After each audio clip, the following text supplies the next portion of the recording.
प्रकाश का परावर्तन, reflection of light और परावर्तन के नियम क्या हैं, हम इसको थोड़ा संक्षेप में समझेंगे। जैसे मान लीजिए हमारे पास में कोई ये परावर्तक तल या दर्पण है जो इस तरीके से लंबवत इस तरीके से रखा हुआ है और इस दर्पण पर कोई प्रकाश की किरण आकर टकराने वाली है।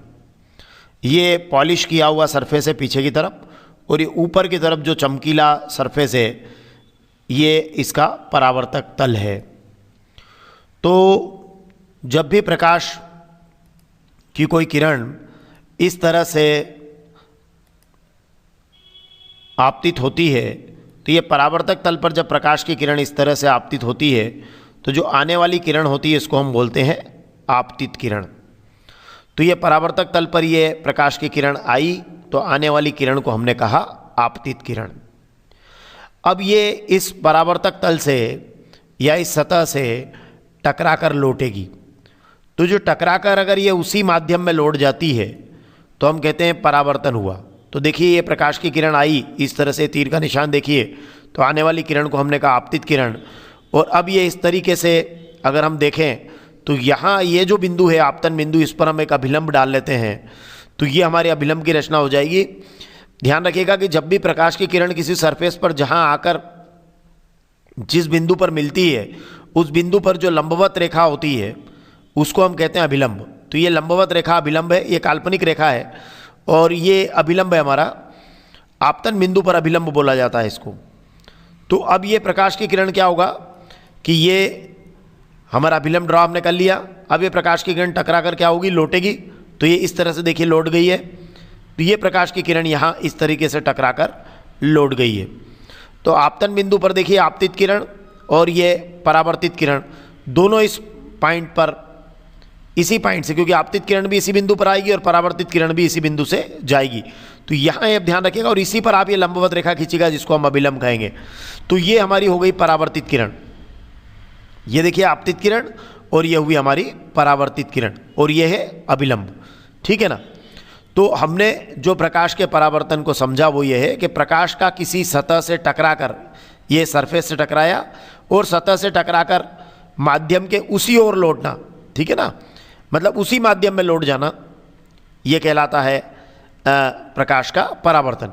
इसके इस तरफ कांच था और इधर एयर ही है, तो एयर से आई है और एयर में ही चली गई है, मतलब यहाँ से टकराकर लौट गई है। तो इस घटना को हम कहेंगे प्रकाश का परावर्तन। सरल शब्दों में कह सकते हैं कि प्रकाश का किसी सतह से टकराकर माध्यम के उसी ओर लौटने की घटना को प्रकाश का परावर्तन कहते हैं। अब हम परावर्तन के देखेंगे नियम। तो परावर्तन का पहला नियम है आपतन कोण सदैव परावर्तन कोण के मान के बराबर होता है। तो आपतन कोण कौन सा है इसको हम देखें तो ध्यान रखिएगा कि जो आपतित किरण है वो और अभिलंब के बीच का जो कोण होता है उसको हम कहते हैं आपतन कोण। ध्यान रखिएगा एंगल हमेशा अभिलंब से नापा जाता है। तो जो आपतित किरण और अभिलंब के बीच का कोण होगा वो आपतन कोण। तो ये वाला जो एंगल है ये आपतन कोण कहलाएगा। देखिए ये जो एंगल आपने, ये थीटा जो आपको दिखाई दे रहा है ये आपतन कोण है। तो आपतित किरण और अभिलंब के बीच का कोण आपतन कोण है। तो ये वाला कोण आपतन कोण है और इस आपतन कोण का मान कितना है, थीटा है, ठीक है। अब देखिए यहाँ देखिए आप इस जगह ये वाला कोण कौन सा है, तो ये परावर्तित किरण और अभिलंब के बीच का कोण है, तो इसे हम कहेंगे परावर्तन कोण। तो ये यहाँ परावर्तन कोण होगा, ठीक है। परावर्तित किरण और अभिलंब के बीच का कोण क्या कहलाएगा, परावर्तन कोण कहलाएगा।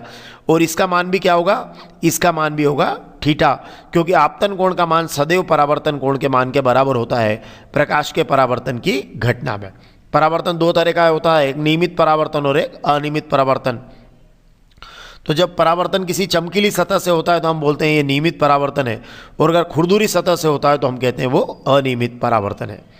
तो ये जो दर्पण से परावर्तन होता है ये नियमित परावर्तन की श्रेणी में आता है, ये चमकीली सतह से होता है परावर्तन। तो ये हमने कहा कि आपतन कोण का मान सदैव परावर्तन कोण के मान के बराबर होता है।